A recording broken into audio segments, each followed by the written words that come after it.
Le deuxième et dernier jour d'audience est désormais clos. L'un est absent du banc des accusés, Salah Abdeslam, l'autre, Sofiane Ayari, est présent.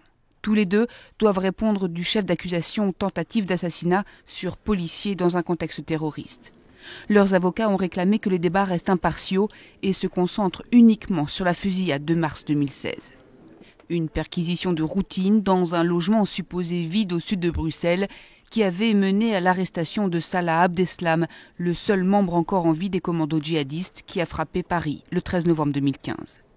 Abdeslam a assisté au premier jour d'audience lundi, mais il a refusé de comparaître à nouveau jeudi. Il a été reconduit à la prison de Fleury-Mérogis en région parisienne. La journée d'audience fut plutôt concluante.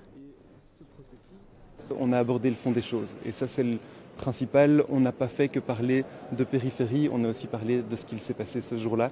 Et à mon sens, c'est déjà faire œuvre de justice que de parler de ces choses-là. Abdeslam ne parle pas, Ayari a soi-disant parlé mais n'a finalement pas dit grand-chose non plus. Et on n'aura qu'une seule vérité qui est la vérité judiciaire. Une peine de 20 ans de prison a été requise à l'encontre de Salah Abdeslam et de son complice. Une nouvelle audience se tiendra fin mars sans les deux prévenus. Le jugement, lui, sera rendu le 29 avril au plus tard.